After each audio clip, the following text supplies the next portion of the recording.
Morning student, welcome back with the next topic. इस topic को start करने से पहले कुछ इससे पहले हुए पढ़े हुए पॉइंट को मैं यहाँ पर रिपीट कर रहा हूँ। आप ये ध्यान दें कि जब भी किसी कॉइल के थ्रू मैग्नेटिक फ्लक्स चेंज होता है, उस कॉइल के अंदर इंड्यूस्ड ईएमएफ प्रोड्यूस होगी और उस इंड्यूस्ड ईएमएफ के कारण करंट उस कॉइल में सर्कुलेट होगी। अब यहां पर आप ध्यान दें कि अगर किसी कॉइल के थ्रू फ्लक्स चेंज हो रहा है तो उसमें इंड्यूस्ड करंट प्रोड्यूस हो रही है। ओके, और ये जो इंड्यूस्ड ईएमएफ है it is equal to minus of d phi by d t, यानी कि इस इंड्यूस्ड ईएमएफ की जो स्ट्रेंथ है that will depends upon the rate of change of magnetic flux linked with the coil, या कितना flux इस कॉइल के थ्रू चेंज हो रहा है ये उस पर डिपेंड करेगा। यहां मैंने एक बहुत सिंपल सा डायग्राम आपके सामने रिप्रेजेंट किया है। यहां पर आप ध्यान दें कि ये एक रिंग है, okay, which is suspended with the help of a string. अब अगर इस रिंग को हम डिस्प्लेस कर रिलीज करते हैं तो it oscillates like a pendulum, और वो ऑसिलेशंस कैसे होंगे? Damped oscillation because of air friction और friction at the suspension end. उसके कारण ये जो ऑसिलेशन है धीरे धीरे उसका एम्पलीट्यूड कम होगा और फाइनली जो रिंग है वो रेस्ट पोजीशन में आ जाएगी। यहां मेरा क्वेश्चन क्या है कि अगर हम इस रिंग को ऑसिलेट करवाएं इन यूनिफॉर्म मैग्नेटिक फील्ड, मान लेते हैं कि ये जो रिंग है, let us consider that this ring is oscillating in uniform magnetic field, ऐसे केस में क्या होगा? अब आप ध्यान देना कि जैसे ही ये रिंग इस यूनिफॉर्म मैग्नेटिक फील्ड में एंटर करेगी, the flux linked with the coil changes, and because of that changing flux उस कॉइल के अंदर क्या प्रोड्यूस होगी? Induced current. And according to Lenz's law, direction of induced current is such that it opposes the cause which produced it. ये oscillation और इस motion के कारण फ्लक्स चेंज हो रहा है तो इंड्यूस करंट उसी मोशन को अपोज करेगी। तो यहां पर हम इंड्यूस करंट के डायरेक्शन को भी बता सकते हैं। तो इस इंड्यूस करंट के कारण क्या होगा कि ये मोशन को अपोज कर रहा है तो उसके कारण ये जो डैम्पिंग है ये फास्ट हो जाएगी। यानी कि मान लेते हैं कि अगर पहले in absence of uniform magnetic field, मान लेते हैं कि the ring takes 10 second rest position में आने के लिए, उसको कितना टाइम लग रहा है? 10 सेकेंड। लेकिन in presence of magnetic field ये जो टाइम है ये डिक्रीज होगा और मान लेते हैं कि वो टाइम लगभग हो जाता है 4 सेकेंड, यानी कि उस इंड्यूस करंट के कारण ये जो डैम्पिंग है वो फास्ट हो जाएगी। अब फिर से मेरा क्वेश्चन क्या है वो आप ध्यान देना कि अगर इस रिंग के बजाय ये एक मेटलिक शीट हो, अगर रिंग के प्लेस पर हम एक मेटलिक शीट को कंसिडर करते हैं और उस मेटलिक शीट को रिलीज करते हैं एंड इट ऑसिलेट्स, उस केस में आप क्या उम्मीद करते हैं कि ऑसिलेशन का जो टाइम है, जो टोटल टाइम है, डैम्पिंग का जो टोटल टाइम है वो 10 सेकेंड, 4 सेकेंड, उससे ज्यादा होगा, कम होगा? तो अब आप ध्यान देना कि मेटलिक प्लेट को जब हम ऑसिलेट करवाएंगे in the uniform magnetic field, अब ऐसे केस में क्या होगा? इट वाज ऑब्जर्व्ड दैट इस केस में जो टाइम है वो फर्दर रिड्यूस होगा and time taken for complete damping is less than 4 second और it may be equal to 1 second और इवन लेस देन 1 सेकेंड। कहने का मतलब कई बार तो ये देखा जाता है कि जस्ट मीन पोजीशन पर आते ही वो मेटलिक प्लेट ऑसिलेट करना बंद कर देती है। तो इसके पीछे क्या रीजन है वो आप ध्यान देना, क्योंकि इसमें मेटलिक प्लेट के केस में भी इंड्यूस्ड करंट प्रोड्यूस होगी। Whenever there is any change in magnetic flux linked with the metallic plate, induced current produces, and that induced current circulates throughout the metal body in the form of closed loop, in the form of closed loop, and such type of induced current are called eddy currents. तो यहां पर आज का जो हमारा topic है वो है एडी करंट। तो एडी करंट का कॉन्सेप्ट आपको समझ में आ गया होगा। रिंग के केस में, यानी कि किसी कॉइल के केस में चेंजिंग मैग्नेटिक फ्लक्स के कारण जो करंट प्रोड्यूस हो रही है दैट उन करंट को हम नाम दे रहे हैं इंड्यूस करंट। अगर मेटलिक प्लेट के थ्रू मैग्नेटिक फ्लक्स चेंज हो रहा है उसके कारण जो उस मेटलिक प्लेट के थ्रू आउट मेटल बॉडी जो करंट इंड्यूस हो रही है, and these current are called eddy currents. Okay, अब यहां पर जो एडी करंट्स है इसके बहुत सारे एग्जांपल्स हैं। आपने टीवी में भी देखा होगा, टीवी शोज वगैरह में देखा होगा कि एक व्यक्ति एक्सपेरिमेंट करता है, एक एक्टिविटी करता है कि वो एक मेटलिक बॉल को किसी ट्यूब के थ्रू, हैवी मेटलिक बॉल को किसी ट्यूब के थ्रू गिराता है और नीचे अपना हाथ रखता है, उस सरफेस पर अपना हाथ प्लेस करता है, ठीक है।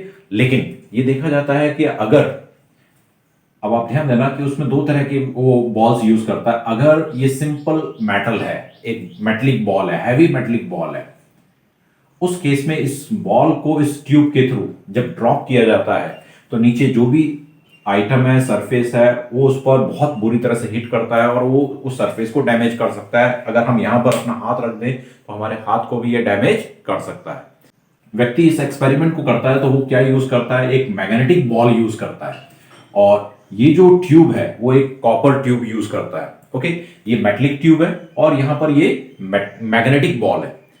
अगर मैग्नेटिक बॉल इस ट्यूब के थ्रू गिरेगी तो because of change in magnetic flux link with the tube, यानी ये कॉपर जो ट्यूब है उसके थ्रू मैग्नेटिक फ्लक्स चेंज होगा और उसके कारण इसके थ्रू आउट द सरफेस इसमें क्या होगा, करंट इंड्यूस होगी, and that induce current opposes the motion of, इस मैग्नेटिक बॉल के मोशन को वो अपोज करेगा, यानी एक तरह से वो उसके मोशन को वो स्लो डाउन कर देगा। And it was observe that the ball move slowly in downward direction, और जो व्यक्ति अपना हाथ रख रहा है वो टाइमली अपने हाथ को रिमूव कर सकता है, यानी कहने का मतलब उस केस में उस बॉल की स्पीड को कम किया जा सकता है with the help of eddy current. तो यहां इस मेटलिक ट्यूब में जो करंट प्रोड्यूस हो रही है वो क्या है, एडी करंट। इससे रिलेटेड कुछ और एक्टिविटीज भी हैं। मान लेते हैं ये एक इलेक्ट्रोमैग्नेट है। Electromagnet simply consist of large number of turns of insulated copper wire bounded over A soft iron core. Okay, यहां एक मान लेते हैं एक रिंग प्लेस की जाती है या मेटलिक डिस्क प्लेस की जाती है। तो जैसे इस कॉइल के थ्रू करंट पास की जाती है, it was observe that this metallic ring इस कॉइल के ऊपर ये डांस करना स्टार्ट कर देती। रीजन क्या है वो आप ध्यान देना। As soon as we close the circuit and current starts flowing through the coil, what happens? This coil behaves, this coil produces magnetic field, and because of that changing magnetic flux, induced current is produced in the metallic. ये जो metallic disc है उसमें induced current produce होगी, and direction of induced current is such that it opposes the cause that produced it. अब आप ध्यान देना, मान लेते हैं कि upper face of this electromagnet behaves as north pole and lower face behaves as south pole. अब ऐसे केस में क्या होगा, जब ये करंट बढ़ रही है, जब ये करंट बढ़ रही है तो उस केस में इस मेटलिक प्लेट के थ्रू फ्लक्स चेंज होगा। इस मेटलिक प्लेट के थ्रू फ्लक्स चेंज हो रहा है और उस चेंजिंग फ्लक्स के कारण, उस चेंजिंग फ्लक्स के कारण इस मेटलिक डिस्क के थ्रू इंड्यूस करंट यानी एडी करंट प्रोड्यूस होगी, and that opposes the cause, यानी कि उसमें जो मैग्नेटिक पोलैरिटी डेवलप होगी, लोअर साइड में नॉर्थ पोल पोलैरिटी डेवलप होगी और अपर साइड में साउथ पोलैरिटी डेवलप होगी।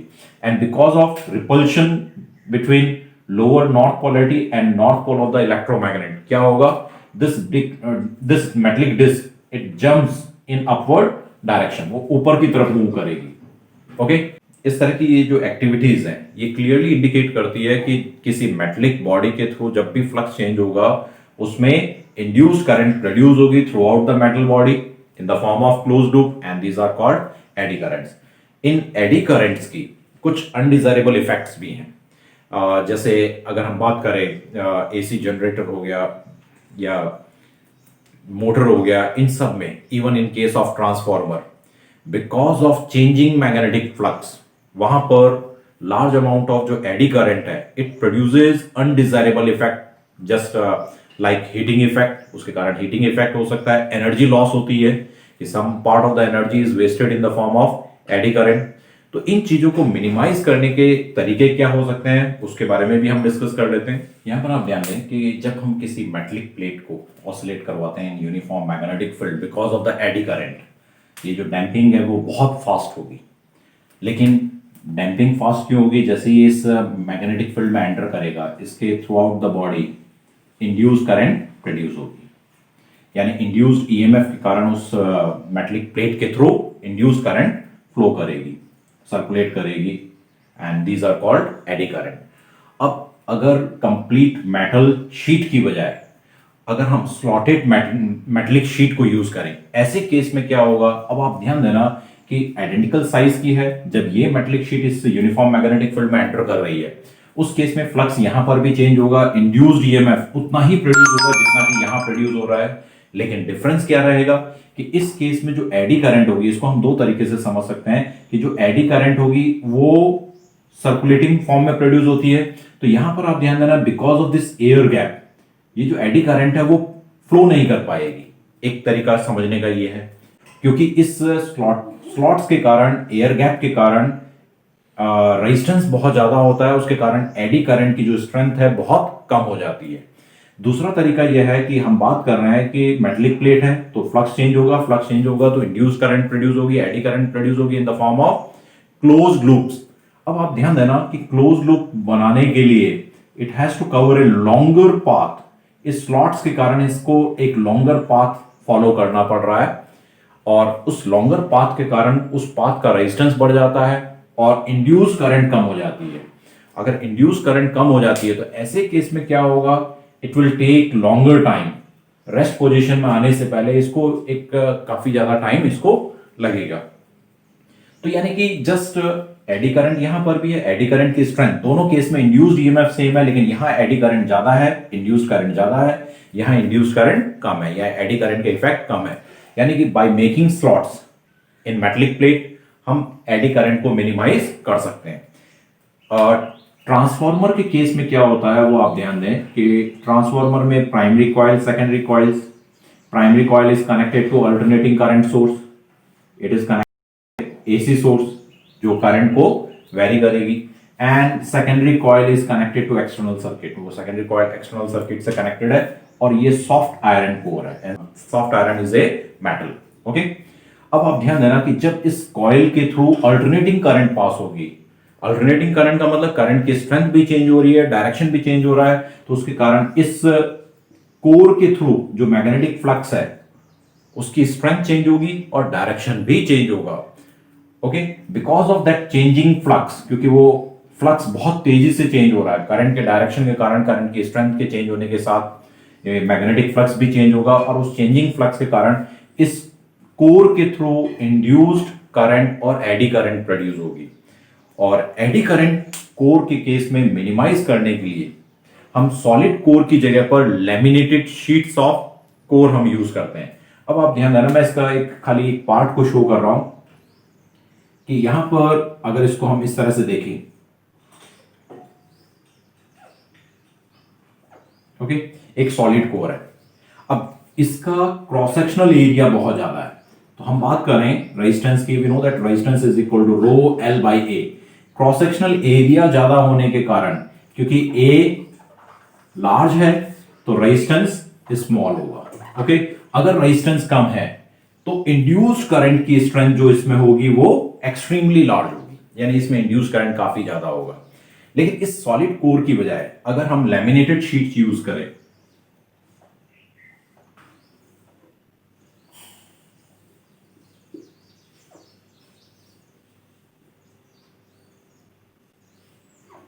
अगर इसकी जगह पर हम लैमिनेटेड शीट्स यूज करें, मतलब ये शीट्स अगर हम लैमिनेटेड यूज करें, ऐसे केस में लैमिनेटेड शीट का मतलब होता है कि all the sheets they are insulated from each other.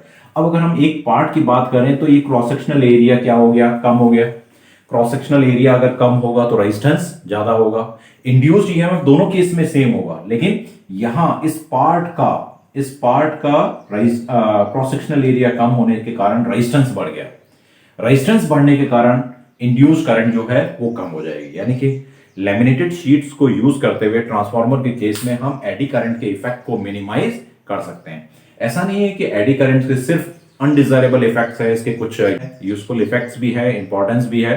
तो इसकी इंपॉर्टेंस क्या है वो आप ध्यान देना कि डेड बीट गैल्वेनोमीटर में अगर हम एक नॉर्मल, अभी यहीं पर हम बात कर रहे हैं, मान लेते हैं कि अगर ये मेटलिक प्लेट ना होकर प्लास्टिक शीट होती, प्लास्टिक शीट के केस में क्या है, it will oscillates for a longer period.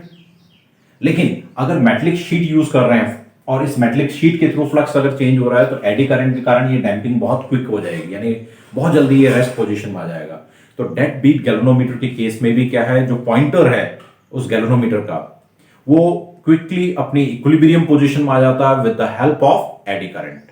तो यानी वहां डैंपिंग फास्ट हो जाती है। ओके, एक तो ये हो गया। इसके अलावा इसका यूज होता है इंडक्शन फर्नेस में। इंडक्शन फर्नेस में कुछ metals having low melting point, ऐसे मेटल्स को मेल्ट करने के लिए भी इस कॉन्सेप्ट को यूज किया जाता है। अब होता क्या है कि इंडक्शन फर्नेस में क्या होगा, एक मेटल के स्पेसिमेन को, पीस को, शीट को ऑसिलेटिंग मैग्नेटिक फील्ड में रखा जाता है। और ऑसिलेटिंग मैग्नेटिक फील्ड के कारण, यानी ऑसिलेटिंग मैग्नेटिक फील्ड का मतलब मैग्नेटिक फील्ड लगातार बदल रही है, उसका डायरेक्शन भी चेंज हो रहा है, and because of high frequency oscillating magnetic field flux through the metal changes at high rate. Okay, तो उसके कारण इंड्यूस्ड ईएमएफ की स्ट्रेंथ ज्यादा होगी और large amount of eddy current होगी। उस large amount of eddy current के कारण इतनी हीट प्रोड्यूस होगी कि वो मेटल मेल्ट हो जाएगा। तो इंडक्शन फर्नेस में भी इसका यूज किया जाता है। और सबसे इंपॉर्टेंट पॉइंट है कि इलेक्ट्रोमैग्नेटिक ब्रेकिंग में भी इसका इंपॉर्टेंट यूज है। एक होता है कि कॉन्टैक्ट ब्रेकिंग। कॉन्टैक्ट ब्रेकिंग का मतलब जहां शूज किसी ऑब्जेक्ट के कॉन्टैक्ट में आकर ब्रेक लगा रहे हैं, लेकिन इलेक्ट्रोमैग्नेटिक ब्रेकिंग के थ्रू विदाउट वियरिंग आउट या विदाउट एनी डैमेज ब्रेकिंग को अप्लाई किया जा सकता है। तो ट्रेन्स वगैरह में इलेक्ट्रोमैग्नेटिक ब्रेकिंग यूज की जाती है। तो उसमें होता क्या है कि मान लेते हैं ये एक मेटलिक व्हील है, ओके, यहां ये इलेक्ट्रोमैग्नेट है ऑन बोथ साइड, ये व्हील इस इलेक्ट्रोमैग्नेट के थ्रू पास हो रहा है, ठीक है। जब ब्रेकिंग लगानी है तो इस इलेक्ट्रोमैग्नेट को ऑन कर दिया जाता है। इस इलेक्ट्रोमैग्नेट के ऑन होने के कारण जब भी ये व्हील इस एरिया से, इस मैग्नेटिक फील्ड एरिया से रोटेट होगा, तो मैग्नेटिक फील्ड एरिया से रोटेट होने के कारण इसमें क्या होगा, इंड्यूस्ड करंट प्रोड्यूस होगी, and that opposes the motion of the wheel, और इसके थ्रू ब्रेकिंग लगाई जा सकती है। तो ये इसके कुछ इंपॉर्टेंट एप्लीकेशंस हैं। तो एडी करंट काफी इंटरेस्टिंग टॉपिक है। इससे रिलेटेड बहुत सारी एक्टिविटीज पॉसिबल है जो हम कभी आने वाले समय में उसको हम डिस्कस करेंगे, डेमोन्स्ट्रेट करेंगे। Okay, thank you.